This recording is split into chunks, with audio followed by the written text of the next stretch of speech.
자, 우리 따라서 하겠습니다. 예수님이 우셨습니다. 성경에 보게 되면 예수님이 우셨다고 하는 말씀이 3번 나옵니다. 3번. 첫 번째로는 오늘 이 본문 말씀에 나오는 대로 나사로가 죽었다고 하는 이야기를 듣고 베다니에 가셔서 이 나사로의 무덤 앞에서 예수님이 우셨어요. 오늘 본문 말씀이 바로 그 말씀입니다. 두 번째로 예수님이 예루살렘 성에 입성을 하시면서 예루살렘 성을 바라보고 우셨다, 그런 말씀이 나오고요.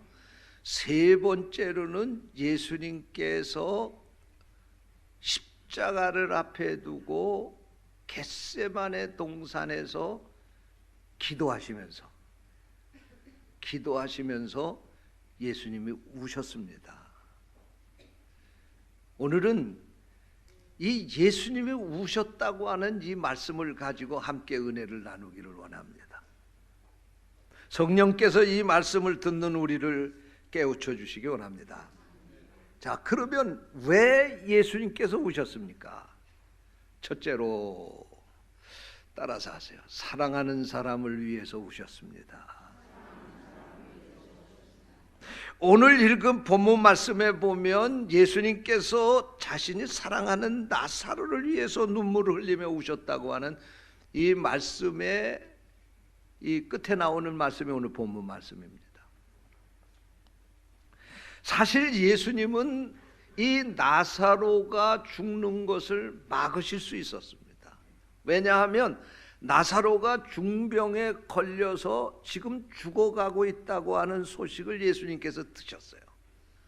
듣고 바로 예수님이 가셔서 그 나사로를 살려주실 수도 있었어요. 죽지 않게. 왜? 예수님은 지금까지 공생애를 3년 동안 사시면서 많은 병자들을 고쳐주셨습니다. 12년 된 병원에서 포기한 혈루증 걸린 여인도 고쳐주시고, 문둥병자도 고쳐주시고, 눈먼 맹인도 고쳐주시고, 38년 된 베데스다 연못가에 있던 그 38년 된 병자도 고쳐주시고, 무슨 병이 걸렸던지 예수님을 만나기만 하면 그 병에서 고침을 받았습니다. 그렇기 때문에 이 나사로의 누이였던 마르다와 마리아도 예수님이 이 자신의 오라버니가 죽기 전에 오시기만 하면 우리 오라버니 병 고쳐주실 수 있을 텐데, 그리고는 예수님이 계신 곳에 사람을 보내서 기별을 한 거예요. 예수님 빨리 오셔서 우리 오라버니 죽기 전에 오셔서 안수해 주시고 우리 오라버니 고쳐주시기 바랍니다. 그런데 무슨 일인지 나흘 동안이나 예수님이 그 소식을 듣고 이 베다니로 가시지 않고 지체를 하셨어요. 나중에 보니까 예수님이 왜 머무르셨었는지, 지체하셨는지 우리가 그 이유를 알 수가 있는데, 어쨌든 예수님이 나흘 동안이나 그 소식을 듣고도 가지 않았어요. 가보니까 나사로가 죽어서 무덤에 묻힌 것입니다.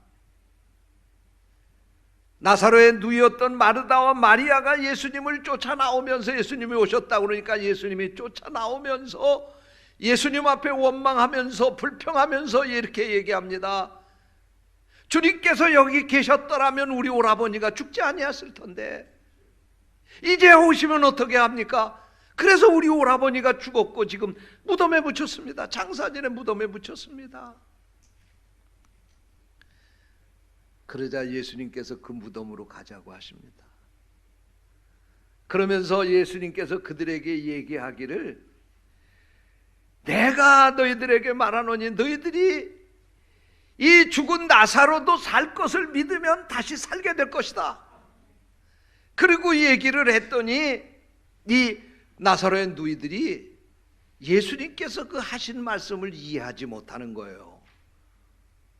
예수님께서 이 말씀을 하신 것은 지금 이 순간에 그 나사로가 무덤 속에서 살아나온다고 하는 말씀이 아니라 장차 예수님이 이 땅에 재림하시게 될 때에 믿는 자들이 그때 부활을 하게 되면 그때 우리 오라버니도 살아나서 나온다고 하는 그런 말씀이구나, 그렇게 이해를 한 거예요. 예수님께서 그들이 예수님의 말씀을 그렇게 믿지 못하는 것을 보면서 안타까워하시며 그들과 함께 나사로의 무덤 앞에서 눈물을 흘리셨다고 하는 말씀이 오늘 본문 말씀입니다. 그러면 예수님이 왜 우셨을까요? 첫 번째로는 이 사랑하는 나사로가 그 육신의 질병을 이기지 못하고 죽어서 이 무덤 속에 묻힌 이 안타까운 현실을 바라보면서 예수님이 그들에게 동정 어린 눈물을 흘려주신 것입니다.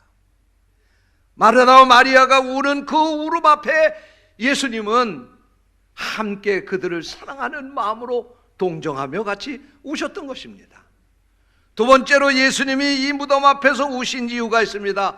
그것은 이들이 믿지 않았기 때문에, 예수님이 지금이라도 예수님의 말씀을 믿고 지금이라도 살아날 것을 그들이 의심하지 않았다고 하면 이 나사로가 무덤에서 살아나올 텐데, 예수님이 지금 이곳에 오셨고 말씀을 하셨음에도 불구하고 이들이 믿지 않는 그 믿음 없는 모습을 바라보시면서 예수님이 눈물을 흘리셨다는 말씀입니다. 사랑하는 성도 여러분, 여러분은 사랑하는 사람들을 위해서 얼마나 울어보셨습니까? 여러분, 사랑하는 자식이 지금 중한 병에 들어서 죽어간다고 하는데 울지 않을 부모가 어디 있겠습니까? 여러분, 사랑하는 남편이 지금 사고를 당해서 시간을 다투며 죽어가고 있는데 그 앞에서 희희낙낙거리며 웃을 아내가 어디 있겠습니까?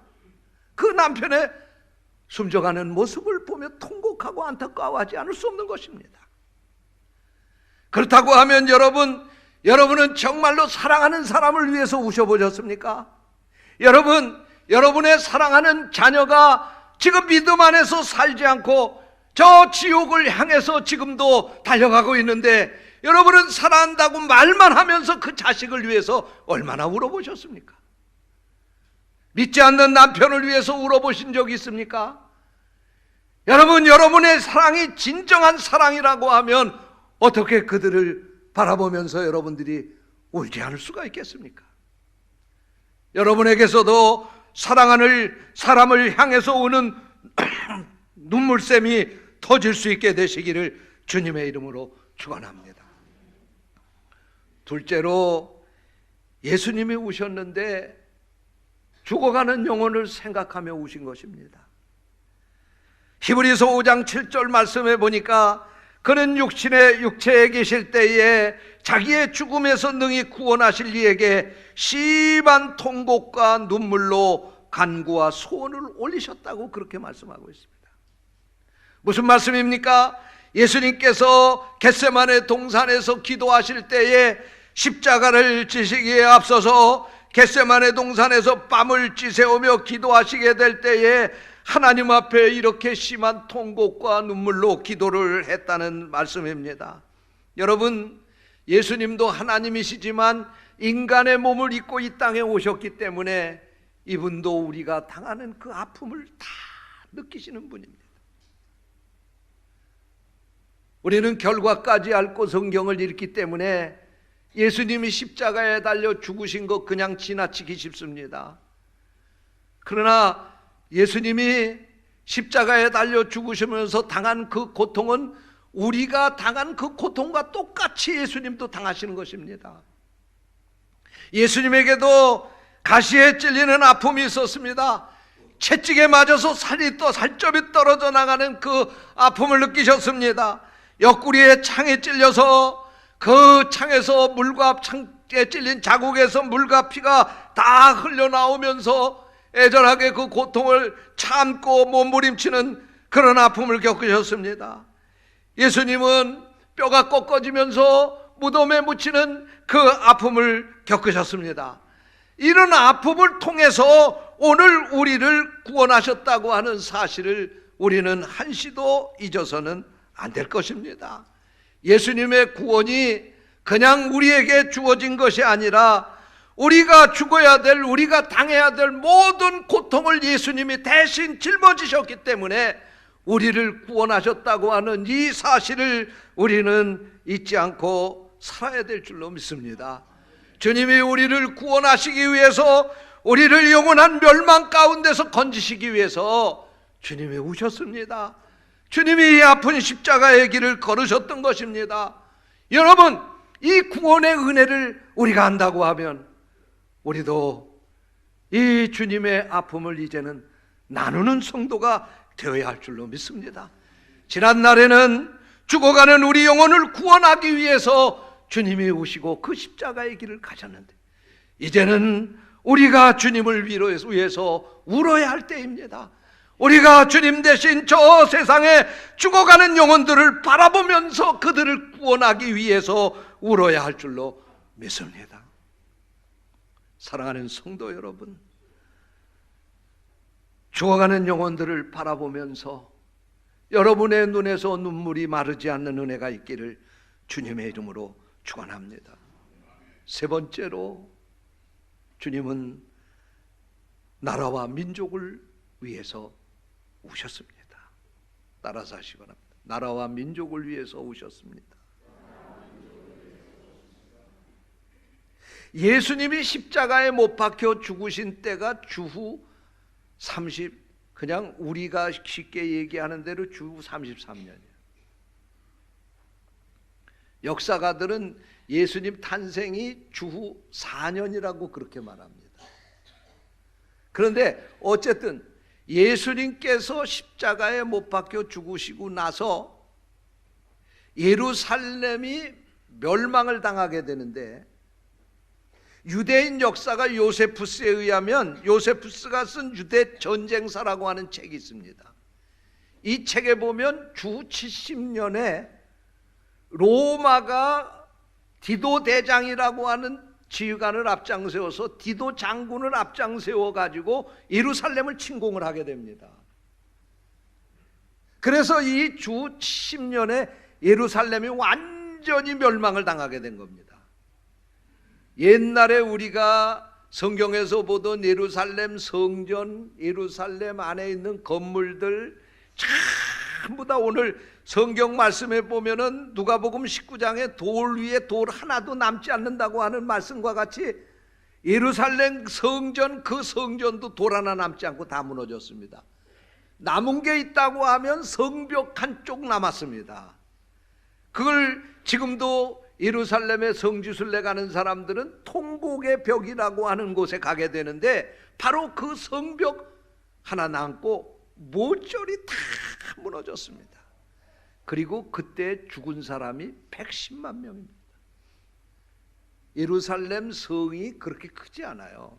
당시에 이스라엘의 수도였다고 해서 우리는 한국의 서울처럼 생각하기 쉬운데, 지금도 성지순례 가보면 구 올드 시티, 구 예루살렘 그 성 안으로 들어가 보면 우리 이 계양구 반 정도나 될까요? 쉽게 얘기하면 그렇게 작은 도시입니다. 거기서 110만 명이 한번 죽었다고 생각해 보세요. 온 성 안은 시체로 널브러져 있었을 것입니다. 피가 강물같이 길바닥에 흘렀을 것입니다. 코를 찌를 만큼 피비린내가 났을 것입니다. 이런 과정을 통해서 예루살렘이 철저하게 멸망을 당하고 예루살렘 성전도 돌 하나 남지 않고 다 무너져 버린 것입니다.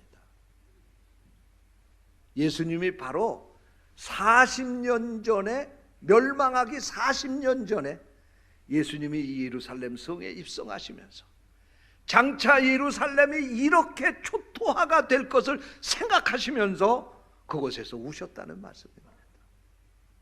여러분, 만약에 예루살렘 성에 살던 사람들이 예수님의 눈물 흘리신 그 의미를 알고 그들이 깨닫고 회개하고 주께로 돌아왔다고 하면 이 예루살렘은 이렇게 철저하게 멸망을 당하지 않았을 것입니다.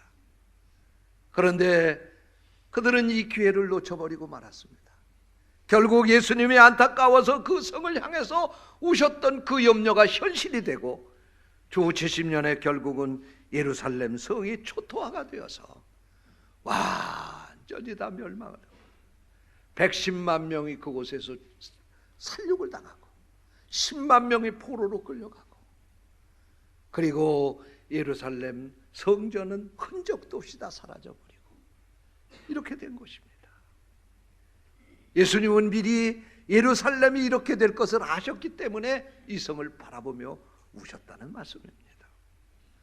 사랑하는 성도 여러분, 오늘 예수님이 우셨던 이 눈물이 우리에게도 있어야 될 줄 믿습니다. 왜냐하면 오늘 우리가 사는 이 우리 조국 대한민국이 옛날 2000년 전의 예루살렘과 별로 다르지 않습니다. 여러분, 우리 민족이 옛날 2000년 전에 예수님이 예루살렘 성을 바라보면서 우셨던 그때 그 상황보다도 더 악하면 악하지 선하지 않습니다. 그러므로 오늘 우리의 이 시대에 우리 성도들이 우리 조국 대한민국을 위해서 울어야 하고 이 민족을 위해서 울어야 할 때인 줄로 믿습니다. 여러분, 이 백성들이 얼마나 악하게 살고 있습니까? 얼마나 이 땅의 도덕과 윤리가 무너졌습니까? 얼마나 이 백성들이 악하게 살고 있습니까? 하나님의 창조 섭리를 어기고 동성 결혼을 할 수 있는 법을 만들겠다고 그러지 않습니까? 지금 우리 정부 여당에서 이 법을 주창하는 국회의원들이 지금 많습니다. 시간 문제입니다. 이 법이 통과되느냐 안 되느냐. 여러분의 아들들이 남의 집 아들 데리고 와서 이거 우리 색시니까 결혼하겠다고 그럴 날이 얼마 안 남았다는 얘기예요. 여러분의 딸이 남의 집 딸 데리고 와서 이게 내 남편이니까 같이 결혼할 테니 결혼식 치러달라고 그럴 때가 얼마 안 남았다는 얘기예요. 이천희 목사에게 여자 둘이 와가지고 목사님 결혼 주례해 주세요. 그러면 이 동성애법이 통과가 돼서 합법화가 되면 이천희 목사가 그거 거부하면 감옥에 가야 되는 거예요. 이런 시대가 지금 우리에게 왔습니다. 여러분, 어찌 그뿐입니까? 지금 우리나라가 핵무기 때문에 얼마나 지금 십수년 동안 그것 때문에 우리가 불안해하며 살고 있습니까? 미국이 트럼프 대통령이 그 문제 해결해 줄 줄로 알았죠. 천만의 말씀입니다. 그런데 저는 요즘에 보면서요, 핵무기보다 더 무서운 핵무기가 있는데 그 우리 우리나라의 미세먼지가 핵무기보다 더 무서운 핵무기다, 좀 그렇게 생각합니다. 여러분, 숨은 쉬지 않고 쉬어야 되는데 숨 쉬는 공기가 다 먼지가루입니다. 이거 여러분들 들이마시고 지금은 당정은 숨쉬고 사니까 사나보다 그러지만 여러분들 몸속에 피 속에 지금 그 미세먼지들이 흘러다니고 있는 겁니다. 보따리 싸가지고 어디로 이민을 가야지 여기서 살다간 제명도 못 살고 죽게 되는 거예요. 이런 시대가 되고 말았습니다. 그러니까 우리가 이 미세먼지가 온 하늘 천지를 뒤덮고 있으니까 지금 우리가 원하는 게 뭐예요? 바람아 한 번만 불어다오, 비야 한 번만 내려다오. 그리고 그러는데 바람도 비도 누가 주셔야 돼? 하나님이 주셔야 돼. 대통령이 이거 만들어서 비를 내리게 할 수 없는 거 아니에요? 지금 우리가 이런 상황에 놓여 있습니다. 더더욱더 걱정이 되는 것은 우리나라 통일돼야 됩니다. 통일해야 되는데 우리가 원하는 통일은 적화 통일이 아닙니다. 요즘 사람들, 정치하는 사람들 보면 대한민국 적화 통일 될 것 같아요.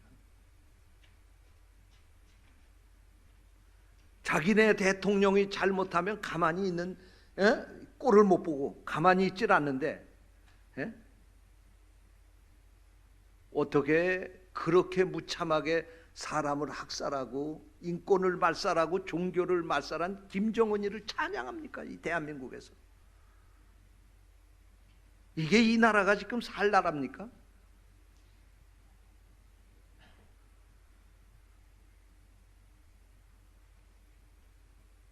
여러분, 우리가 원하는 통일은 평화통일이지 적화통일이 아니에요. 이러다가 잘못하면은 이 나라 북한에다 갖다 바치지 않겠나 걱정이 되는 거예요. 그래서 기도해야 되는 겁니다. 나 요즘에 기가 막힌 게 말이에요. 그 환경단체들이 맨날 나와서 환경 파괴한다고 데모하고 그러는데 그 사람들 다 어디 갔어요? 미세먼지가 온 하늘을 덮으는데도 환경단체들 한 놈도 안 나오네. 못 살겠다고 와서 들고 시위해야 될 거 아니야. 어디 갔어 그 사람들 다? 환경단체들 다 어디 간 거예요 지금?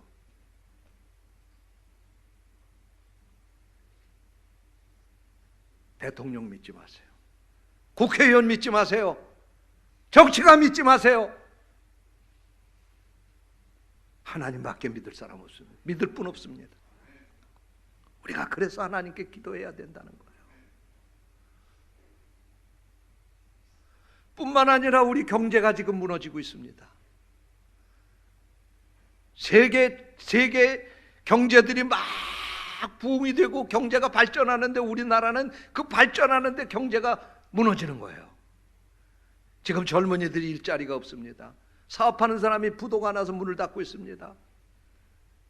지금 우리 경제가 얼마나 어려워지고 있습니까? 바로 이때 우리가 눈물을 뿌리고 하나님 앞에 기도하지 않으면 우리에게 희망이 없습니다. 사람 쳐다보지 말고 하나님 앞에 기도합시다. 하나님 앞에 엎드려 기도해서 이 나라 살려달라고 하나님 앞에 회개하고 돌아와서 이 민족이 정말로 하나님의 은혜 가운데 새로운 미래를 맞이할 수 있게 해달라고 기도해야 될 때인 줄 믿습니다. 이제 우리가 다음 주간에 석 주간 동안 미스바 특별 새벽 기도회로 모일 것입니다. 여러분, 우리가 모여서 기도하면 하나님이 반드시 우리 기도를 들으시고 응답해 주실 줄로 믿습니다. 우리의 메말은 눈물샘이 터져지고 그래서 우리의 눈에서 눈물이 흐를 때 하나님의 은혜가 이 땅에 흐르게 될 줄로 믿습니다. 기도하겠습니다. 하나님 감사합니다. 오늘 저희들에게 귀한 말씀을 주시고 말씀을 통해서 왜 예수님이 우셨는지 그리고 왜 우리가 울어야 하는지를 깨닫게 해주셔서 감사합니다. 우리가 울어서 사랑하는 사람을 살리고 죽어가는 영혼을 살리고 우리 조국을 살리고 민족을 살릴 수만 있다고 하면 에레미야처럼 모르드게처럼 에스더처럼 주의 제단에 눈물의 제물이 되게 해 주옵소서. 주님의 이름으로 간절히 기도하옵나이다. 아멘.